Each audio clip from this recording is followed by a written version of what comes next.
tous, donc aujourd'hui je vous retrouve avec une nouvelle vidéo. Donc ça sera un tag. Donc c'est The Book Justice League que j'ai vu dans une vidéo de je ne sais plus de la chaîne Les Lectures de Maya, quelque chose comme ça. Après je mettrai sa vidéo en barre d'infos. Et c'est parti, donc c'est une série de questions. Donc let's go. Donc la première question, c'est un auteur qui ne t'a jamais déçu et que tu vénères. Donc là franchement c'était difficile à trouver, mais franchement, trouver vraiment chercher. Mais ce qui est venu vraiment à mon esprit directement en fait c'était Nalini Singh et Kressley Cole. Il y en a d'autres, hein, il y en a vraiment d'autres qui... les plumes sont juste mais waouh quoi, genre Tahereh Mafi, Paulina Simone, Kate Quinn, bref il y en a plein et bon.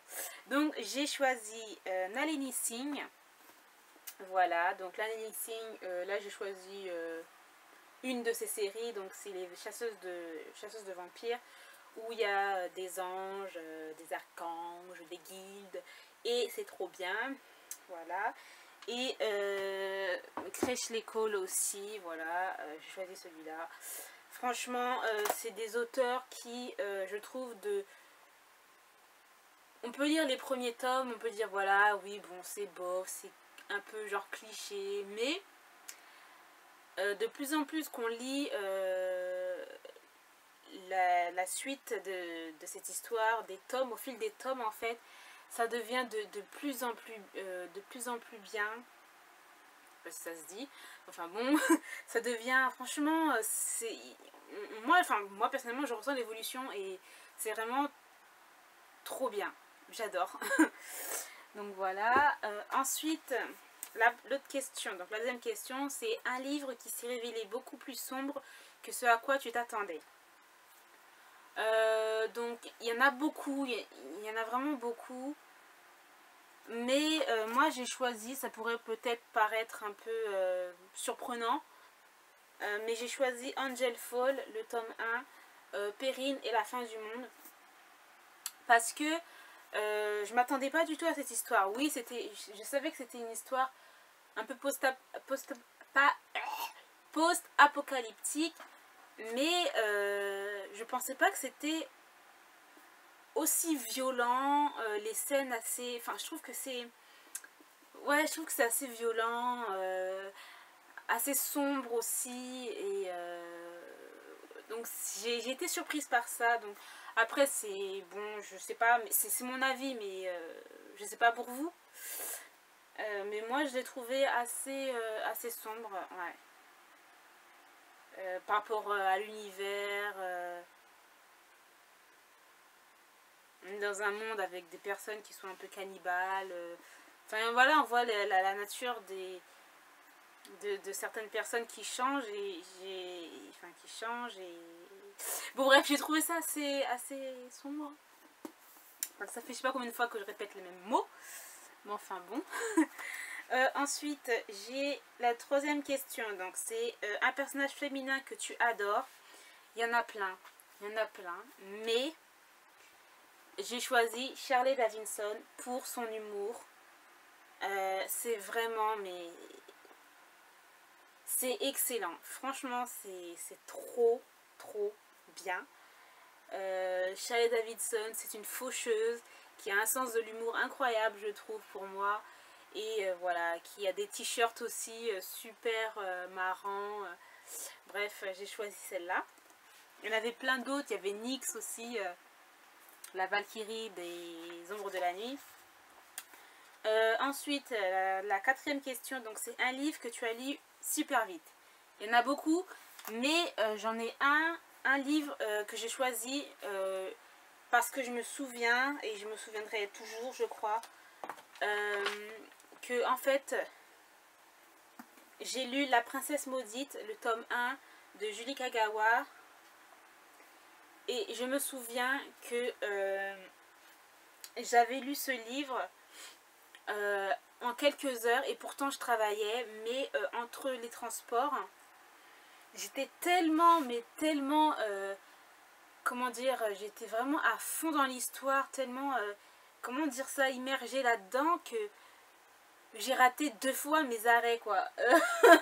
J'ai carrément raté 2 fois mes arrêts. Et voilà, j'étais tellement à fond dedans.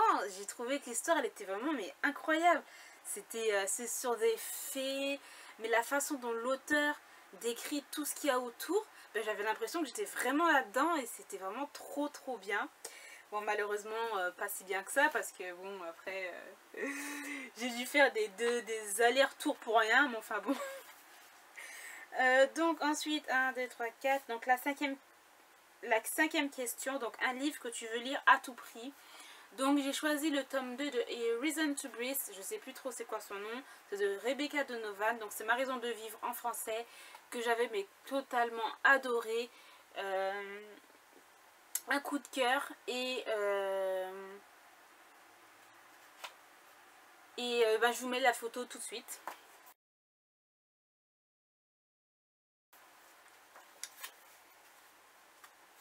Ensuite,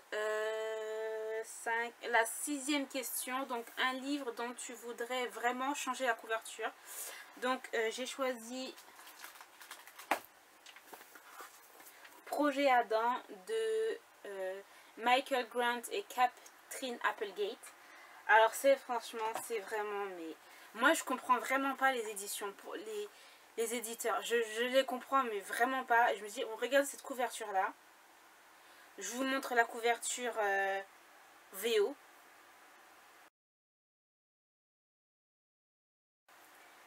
Voilà, et non mais voilà, je veux dire, comparé à ça, je suis désolée, mais ça ressemble à rien, quoi. Une pomme avec une sorte de truc d'ADN. Non mais je suis désolée, mais là franchement ça ressemble à rien du tout. Je comprends pas. Voilà. Et ensuite pour la dernière question, un livre super avec un titre un peu naze. Il y en a plein, mais bon, celui qui vit vraiment à mon esprit, donc c'est Indécent de Colleen Hoover. Une super histoire. Mais alors le titre, je veux dire, on va dans les librairies, on va voir ça. Indécent, une sorte de chaise un peu comme ça. Repousse tes limites, elles sont faites pour cela. Quand tu vois ça en librairie, t'as l'impression que c'est un livre érotique ou un truc dans le genre, alors que pas du tout. Il n'y a même pas une seule scène de sexe là-dedans. Et je trouve ça bien dommage. Mais enfin bon, on peut comprendre pourquoi la couverture oui, enfin la couverture, le dessin là avec la chaise, oui on peut comprendre, mais le titre, moi je le comprends pas du tout. Parce que le titre en anglais c'est Slame, donc je vois pas pourquoi ils ont mis Indécent, quoi. Enfin, c'est bien dommage. Donc voilà, oui, voilà, c'est terminé pour ce tag. J'espère que cette vidéo vous aura plu. Je ne tag personne, si vous voulez le faire, vous le faites. Je vous dis à très bientôt pour une nouvelle vidéo. Bye!